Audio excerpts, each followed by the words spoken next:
Thank you, Madam President. As the only Marine in the legislature, I guess I have to say something about it. I remember we had the ball last weekend. I was going to wear my uniform, but obviously I've gotten a little bigger in my biceps. I went with Mike Gretzen, who's actually in the 12th Senate district, and Mike was one of the last Marines at the pullout of Afghanistan, and was obviously the 13 who died there. He was one that survived, injured, and it was surprising that, he was very emblematic after hearing the details of what he'd gone through, of what it kind of means to be a Marine. We all join thinking, even if you join as a JAG, you'd think maybe one day you're a rifleman first, you go through all the training, that maybe one day something's going to happen. But there was nothing between those airplanes and the people who wanted to get out of there, or hurt everybody who was trying to get out of there, besides the chain link fence. So Mike Gretzen was sent in, and within 10 days had to be on a line with his company, pushing out people at great danger to himself, to then set up barricades that should have been set up if it was properly planned about a few months earlier to protect everybody. And seeing all those people there, I remember obviously my feelings in the Marine Corps. Every Marine feels kind of chafed about their experience in one way or another, but I think I was just very proud to have been part of a group of people so highly skilled and trained that we could have, if we felt like it, conquered the earth. And the only thing that kept us from doing it was our oath and allegiance to the Constitution and the United States of America. And obviously Veterans Day was after the Marine Corps birthday. And I hear people talk about thanking service members. I like free breakfast every once in a while, I guess.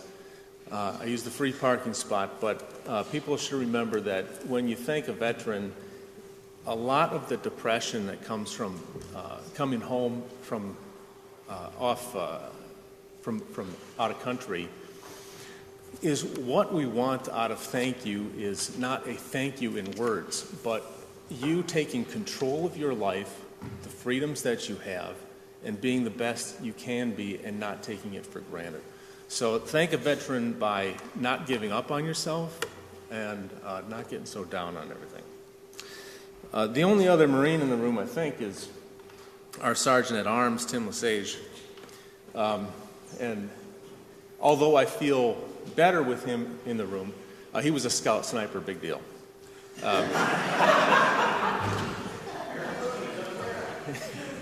Yeah, and we both have great hair. But I'm a little concerned with just the two of us, because if we were attacked, if it got to be more than about 1,000 people at a time, we might get overwhelmed.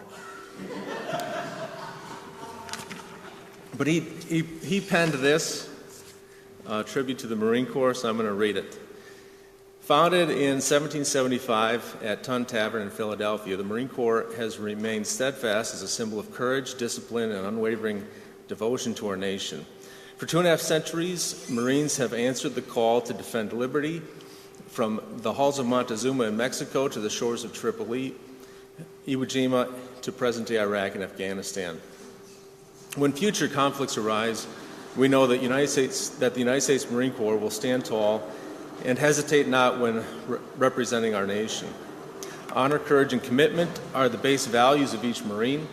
Quoting Ronald Reagan, some people spend their entire lifetime wondering if they've made a difference in the world, but Marines don't have that problem. And I want to make sure I underline that part, because the original quote is Marines.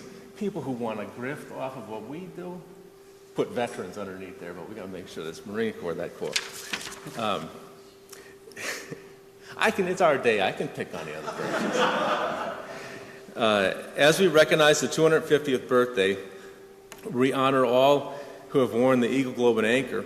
We remember the fallen, we thank the living, and we acknowledge the enduring spirit of the Marine Corps, a brotherhood and sisterhood bound by service and sacrifice, embodying in its DNA of once a Marine, always a Marine. On behalf of a grateful state of Wisconsin and this legislative body, may the record of this day reflect our deepest respect for the United States Marine Corps, past, present, and future. Semper Fidelis.